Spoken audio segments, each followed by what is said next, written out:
Hi friends, in this video I will teach you about the for loop in Python. Here it's a definition of for loop.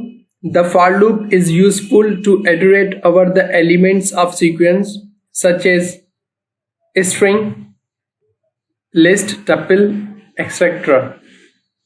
So this is our first program of for loop. Here I have written this one is a variable and this is the value which is already stored into a variable. Now I am going to print all this value with the help of for loop. So just I have written this keyword. This is a for loop keyword. I is another variable where I am going to store all this value into I. N is also function. With the n I am accessing a. So here I have written there for I in a print I. If I run it, see all the values have been printed with the sequence. So just like this you can use the multiple values, and if you want to print the multiple values then you can print all of them with the help of for loop. So this was our first example. So now we are going to checking another example of the for loop. So same value I have given there, Ali Solangi. Now I'm going to print the values with index, because in the index we can know that at which index is which value stored already. So here index also you know that start with the 0. So this is I am checking the length of this one. So b is another variable where I am going to store this one. So len function and a. After that for I in range, here I have given the range b. It means that in this line of code that a for loop will find the length of b, where print I, this will return index number and all the values. Index number is this one and this is printing for the values. So see, if I run it, you can see that this first one is index and this is the values. Step by step sequentially it has been printed over there. So you can see now for loop with range. So here I have used a range. I will teach you here that how can we find and access the range. For, this is a keyword where if you want to use the for loop then you have to write the for. After that you have to give variable. And in range I am going to print these values into range of 5. So here if I run, see 0 1 2 3 4, it will go on the 4 because it starts the 0. So that's why 1 2 3 4 5 total elements are 5, but it starts from the 0. So next I am checking the range from 1 to 11. So same code it's written there, and if I run it you can see it has been start. It means that this is the starting point and this is the ending point. So it will go till the 10, means one value minus. Here it's written there 11. After that it will be printed on the 10 values. So you can see on the screen 1 2 3 4 5 6 7 8 9 10. Now this is the very clear examples of for loop, that why we are using the for loops. So here if you see that in the list there are multiple values: apple, mango, laptop, car, water. This is I have created a list. So I am printing all of them the one by one. You can see I have written list, then index number given 0, then this will be printed. After that another list, because I am going to print this one, so I have to write another list. So list number 1, then index number 1, as it is this one, list 1 number 2, list 1 number 4. So that's why if I run it, see one by one we are going to print all of them. But it's a very difficult way, that if for example if we have a thousands line of code, then how can we print? We will print with them that one by one with the given index number? No, it's very difficult. We cannot print all of them with the help of indexing. So that's why for the printing line of code, it means that 100 line of codes we can print with the help of for loop within a second. So that's why we are using the for loop. Here the same code is there written. Now I am going to print all of them with the help of a for loop. You can see here that this line of code is very difficult and long.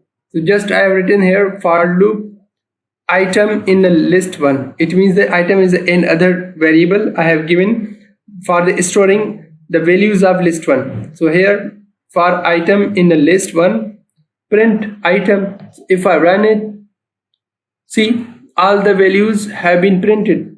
It's a very easy way with the help of for loop. So another example, there is the same values, but it's a list. Here this is a single list and here is a double list. So if I print the items, means these one, so you can see the data type is, data type is a list because I am checking here the data type. Now it has been printed with the values apple 1, mango 4, and a laptop 6, car 8, water 9. So these are the values and items. So with the help of for loop I have printed all of them. So now here this is a very important example for you guys, that here these are the values which I have already used there. So now I am going to use them again. So here for loop, you can see this is the values one by one. Everyone has these values, but now see here for item comma this one lollipop. It means that item is apple, means lollipop values means 1. Apple has a 1 lollipop, mango has a 4 lollipop, laptop has a 6 lollipop, car has a 8 lollipop. Means this is a simple example. Just you can give their own examples whatever you want, but I have given there this one. So for item comma lollipop in a list, print item and lollipop. This will print only the values. See these values with the elements. So now this is the already, if you see that dict equals to dict list. Now I am going to costing the list into dictionary. Here dict, I have created another variable and I am going to change the list into the dictionary. So here I have casting, so dict, and in the brackets given the list. So if you see that I have printed the list, so if you see here that I have printed the dictionary, then checking the data type of dictionary, you can see these are the values of the list. After that, these are the values of dictionary and data type is dictionary. So now if I print this one, you can see that the values have been managed. Means that for item lollipop in dict item, if I give this keyword, then values will be arranged with the items with the help of items function. Now for loop with else, here at least one position will come for the else if conditions are true. For an example, where there are values in the for loop, see here all the values will have printed, but after all the values there is a one part for the else. That part will be printed with these values. So if there is a for example condition false, then this loop will not be executed because the condition is false. The values are given very false. That's why the loop cannot be executed. But else condition will be executed at that time also. But here also the else condition is there running. But now if you see here that if, for example, there are the means values, so but they are not complete values, they are useless values in for loop. If we run, then this else condition will run only. But now at this time you can see there is an else condition, else part with the values. It means that all the values first will print, after that this else part will be executed. So this was about the for loop. I hope so you will like this video.